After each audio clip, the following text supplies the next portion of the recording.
I'm going to show you how I stitch my big stitch binding. You want the stitches to be as even and straight as possible. I don't sew through to the other side of the quilt. I just go through the binding, the backing, and then try to get a little of the batting so that it holds up well. If you try to go through to the front of the fabric, I think you'll find it's very hard on your hand. I'm going to show you how I do my stitches. I use the Wonder Clips to hold the binding in place so that it's a nice straight line across the back. And I usually just have, here I've got 3, and as I approach one, I'll just take it off and move it forward so that I don't have a bunch of clips floating around. Okay, so I've got my needle here.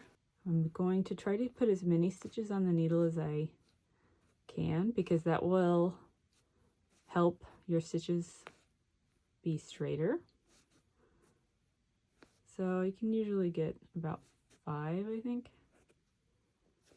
And then if you're worried, make sure that you didn't go through to the other side.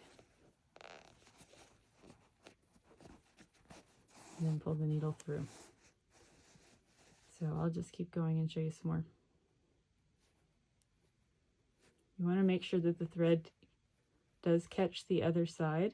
You can kind of tell if you kind of tilt the needle a little bit, you can feel whether it went through to the backing fabric, because if you just get the binding fabric only, that's not going to work very well.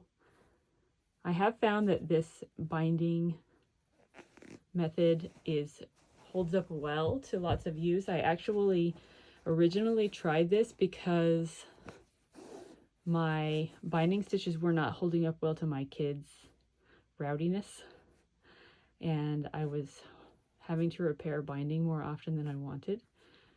And this thread is quite a bit sturdier than normal thread, and it has held up really well. I've been doing this for about 8 years, 8 or 9 years, and I've probably made about 400 quilts in that time, and probably all but a couple of those I've done big stitch binding on. And I have had a couple of times where I've had to make a repair, but way less often than I did when just using regular thread.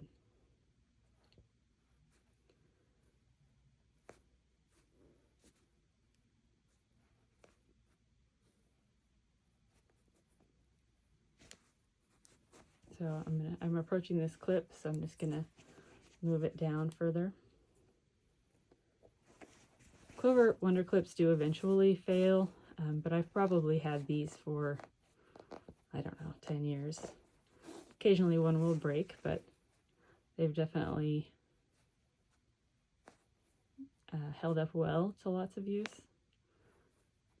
But they are plastic, so eventually they will crack. Sometimes I'm not sure if the thread went through to the other side, so I'll check. Some types of fabric seem to be more prone to the needle going all the way through because they're thinner. For example, art gallery fabrics, I found it's a little bit trickier to not have the thread show through. And honestly, if it did show through, it would be such a tiny little stitch that unless you were sewing white thread on to a really dark fabric, you wouldn't even notice. You do want to make sure that your binding fabric's going past the stitch line that you used to sew your binding on. And if you just get 4 stitches per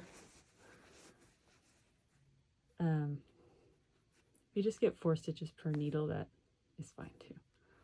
But the more you can get on one go, the straighter your stitches will be.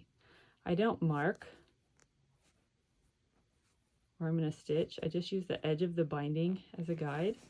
And if I were hand quilting, I'm not a straight hand quilter. Without marking, I cannot sew a straight line if hand quilting. But for whatever reason, using the edge of the binding as a guide works pretty well for me. But I have, like I said, done actual hundreds of quilts using this method, so I have had a lot of practice.